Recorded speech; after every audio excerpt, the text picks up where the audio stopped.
The highlight of my year every year has become playing the latest Atelier since I discovered the series. It means new characters and systems fit into a game flow I love, and every few years a whole new world is introduced, the latest one woven with secrets and memories in a new wide world. Atelier Yumia feels like a fittingly sentimental addition to the Atelier series thanks to its new theme, with the idea of seeking memories of a lost civilization making the newer adventurous Atelier style make sense, complete with simple but satisfying combat and synthesis to make it easy to jump in and out of its well-done main campaign. It had a lot to live up to after Ryza, and I personally consider it to have done well as another vast Atelier world to explore the wonders of alchemy and magic with a great new protagonist again, but with the visual upgrades to make everything feel grander in its big, wide world.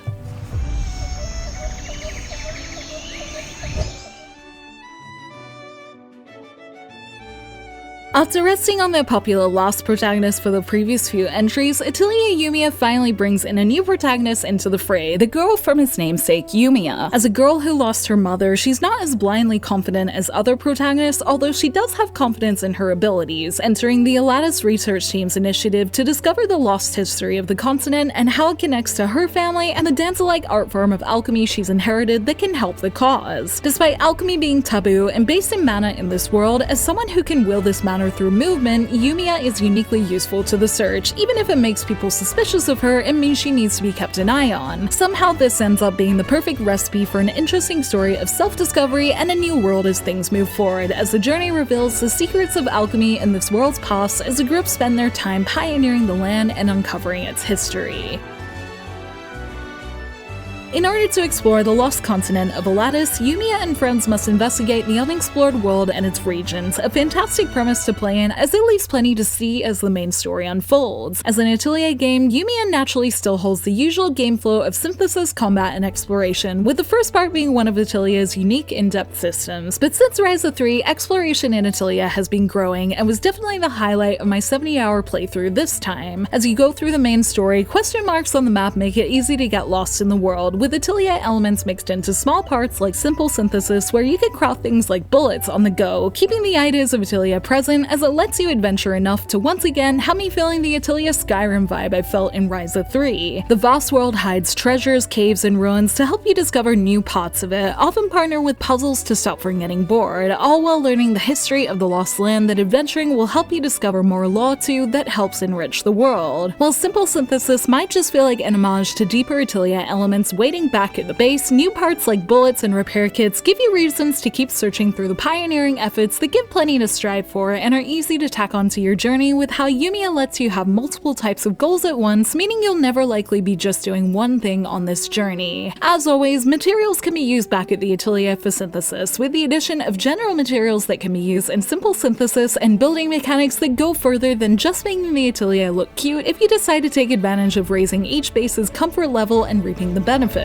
Nothing feels more Atelier than using specific materials to make items though, with recipes unlocked at the craftable recall station and then synthesis performed at the altar, which you can build both of and more at your away from home bases too. Yumia's version of synthesis is done through using materials to increase mana, the resonance of items put in, or both, in a small mini-game of catching stars to help unlock an item's full potential as different values go up depending what you put in. Similar to how I feel about Yumia's active combat that also takes more of a shortcutted method of having certain moves that give debuffs and a new front and back system where also pretty much any attack feels effective anyway, synthesis feels a little the same, as the menu always points you in the right direction of what would be best to use, making it pretty easy to make a good item in seconds, especially if you keep up with collecting materials as you run around and using your SP occasionally. Because of this, in spite of its massive world, it's not hard to jump in and out of Yumia if you get caught up with real life and then come back knowing what you're doing, with the only part I found tricky to keep up with being the equipment unlocks after getting to each new region, although it's also partnered with the joy of refreshing the gameplay loop with new materials and enemies that made things feel fun too. The slight overwhelm from new recipes made it feel suited to portable, or at least setting a little synthesis time aside to smash this part out if possible, and with this being my current style of play, I really like the game flow of doing a little synthesis then focusing on the story and world, with so much to do in the latter that it always felt fun to explore. I can see maybe some Atelier fans missing the depth of previous synthesis and combat systems brought fraught, but personally, I liked the approachability these newer systems bring that had a good combo of depth added through the items you made to keep up with what the world lets you play with as you adventure, with the discovery of Aladdis being at the core pairing well with story themes. I will say I did find it a little funny. I never really needed to care which attack button I was mashing, but I was also having too much fun dishing out friend actions, precision attacks from good dodging, and using new elemental items in smooth combat to care, as the adventure discovering the world was so much fun, with just the right amount of crafting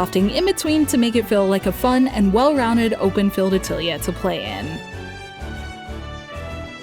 Where the Ryza trilogy took to uncovering ruins for the purpose of adventure, Yumia ups the stakes to pioneering the lost continent of Aladdis, but what really makes the story are its new characters that go beyond the coming-of-age premise into people solving problems within themselves and the world, surrounded by the theme of memories. The memories theme was done really well in this Atelier. The story is often colored by Yumia's memories of her mother, the memory vials hidden within the world that you discover unravel its history, and plenty of plot points are based around memories good and bad, extending to even how they're used, with memories also tying into the existence of mana in the world, making for some epic twists and turns to be discovered as things get going. The party also complements the theme and the Atelier series' old and new ideas well. The gorgeous Nina brings in her mysterious personality to look forward to finding out about, whereas the bright and bubbly Isla has a more classic Atelier cute design but a little grit as her and her brother Victor journey to avenge their homeland and old friends. The group end up feeling like an unlikely set in that good way JRPG parties do, where harmony can be found in different types of humor and the complications they add to the story, and Yumia is the cool protagonist at the helm, with her mother's warm words and sentiments giving her power and being challenged in the journey as she tries to find out what's right and wrong from Aladdis' histories and technologies for herself. I think it's a strong Atelier story with a lot of balance and did all it was supposed to by the end. I loved each and every character, especially the thoughtful Yumia, and even side ones you can strengthen relationships with thanks to character quests and also in small light moments at the camp, so if you want to fall in love with the world, there are plenty of chances to do so. The ending I saw capped off this journey perfectly, and has me crossing my fingers we see another one of these big Atelier games, either in this universe or with Yumia and the crew playing some kind of large role. For now though, I'll have to settle with running around Aladdis and seeing everything there else is to see, and a touching world that I loved going deep into. The world of Yumia is fulfilling to witness and learn more about in its main campaign, and has plenty left behind after you finish, with my 75 hours in it still being probably at least half the content I could see. I definitely got my playtime higher since I loved running around and exploring, but thanks to not finding certain building blueprints I needed to unlock one of the special bullets I need, I have a good amount left to find too, and the adventurer in me would love to find that to progress quests further, although the platinum is tempting too. A non-worry for me that I'm aware of and don't mind but is worth mentioning is while I really appreciate the cinematics that help make Yumia more beautiful in its story moments, that was something I was excited about at the end of Ryza 3, and probably thanks to Reslariana's cinematics, there were a few slips in visual quality every now and then that occasionally popped out in some scenes. I wonder if this could be fixed by changing my visual settings, but I don't mind since it looked good enough, but it's something I thought of more when I had a couple of crashes that show there might be a couple of things not optimized here even on PS5. Thankfully, the autosave function was good and reliable for me every time I needed it, so I wouldn't worry too much, but I think sometimes the scale of the world might have been put above perfecting it every now and then. But again, I don't really care too much, as 95% of my Yumia journey was smooth and beautiful, and I was having too much fun in other parts of it like its music and quests for it to ever be an issue. Whether or not my own Yumia journey will continue is something I'm still deciding as the calendar gets closer to releases I'm interested in, but regardless, I'm pleased Yumia is a little easy to jump in and out of, so it feels like a decision I don't really need to stress about. One thing for sure is there's plenty to play with for anyone looking to fill about 100 hours to get lost in a great world and a new Atelier worth playing. As an Atelier fan, a lover of great narratives, and someone who loves adventuring in big worlds, Atelier Yumia, the Alchemist of Memories and the Envisioned Land was a game I feel happy to have given a ton of my time to. I enjoyed every day spent discovering its big world, whether it was finding a new building filled with memories or treasure to build onto my Atelier. Its quick button presses in combat and visual synthesis make it easy to jump in and out of, and the characters are so likable as their stories unfold while exploring that make playing every day a real treat, as I was always excited to learn and see more. It's pretty close to perfect thanks to its great cinematics, bringing in the better visuals I wanted to see in console Atelier, and has me excited for if we'll ever see a full Memories trilogy. For now, Yumia's story is one I think is well worth adventuring through for fans of big adventures and vast worlds that are looking for a new wondrous world to play and discover a rich land in with the crafting and fun an Atelier game brings. Thank you for watching this video. Let me know in the comments below if you've tried Atelier Yumia, and if you have, what did you think of it? You can like and share this video if you enjoyed it, subscribe to my channel for more JRPG content like this, and ring that bell to get notifications on whenever I post so you don't miss a thing. You can check out more videos here, and you can find me on X, Facebook, Instagram, and TikTok, all at JRPG Jungle. Links to those will be in the description below. Thank you so much to Koei Tecmo for the code, and until next time, thank you, bye!